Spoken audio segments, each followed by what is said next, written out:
Hi, this is Matt from tracymac.co.uk, and I have here in my hand something that looks very much like a SIM card. It is actually something that works with a SIM card in that it unlocks the SIM card. Now, when you purchase a phone from many operators, such as Orange in this case with this old M500, the operator will lock it so that you can only use an Orange SIM card with the phone. This is called SIM locking, very common practice here in the UK. I don't know about the rest of the world, but I imagine that it's fairly similar. So, in order to use a different SIM card in that phone, I would have to have it unlocked. With Windows mobile devices, it's a little bit more simple in some cases, and sometimes it can be done for free using a piece of software that you can find online. Other times it will cost you money. You might have to send off your phone's IMEI number to somebody to get an unlock code. With other devices such as Nokia and everything else, you might actually have to go into a high street store and pay for the phone to be unlocked, and it generally costs around maybe £20, sometimes more.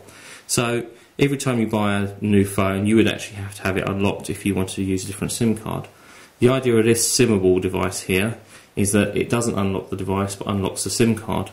So every time you buy a new device, you can use this little, adapter that you'd probably call it, with any SIM card and any phone.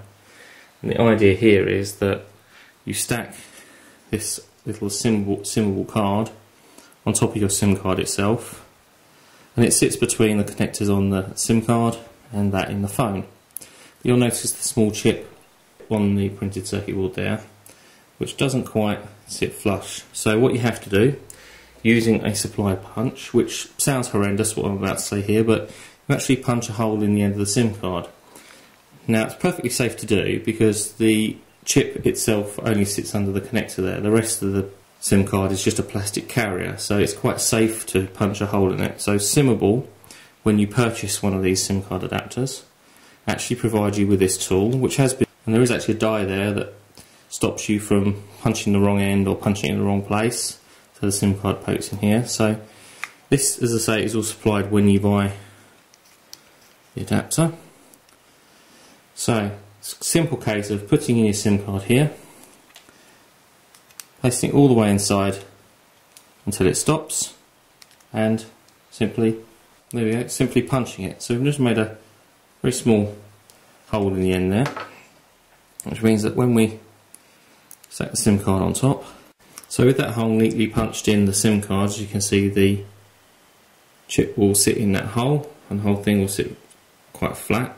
I have found on some of the devices I've been playing with, I've been using this already, that it's advisable to just put a little bit of tape along the adapter and the SIM card just to hold it in place. I found that's a little bit easier depending on how the SIM card fits in the device that you're trying it with. So if we want to try it here on this HTC Titan 2, slide it in very carefully. Let's see, slide both of them together, it will go in.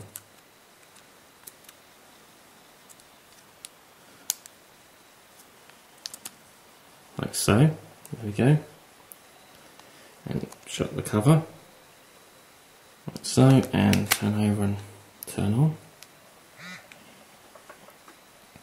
So here we go, this Orange SIM locked Titan 2 is reporting O2 UK, as you can see there. And here, if I just dial voicemail,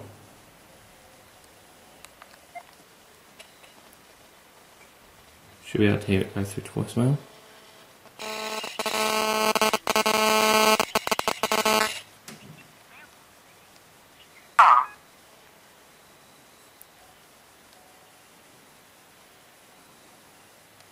Thank you for calling. Goodbye. As you can see, that did connect to the O2 voicemail. It's even reporting the balance of this pay-as-you-go SIM. So there you go, that's the SIMable. I'll have a link to the SIMable website for you. There is a list of devices supported by that SIMable interface, and that's on their website. And I'll also be trying it out with some different phones myself, and I'll be reporting back.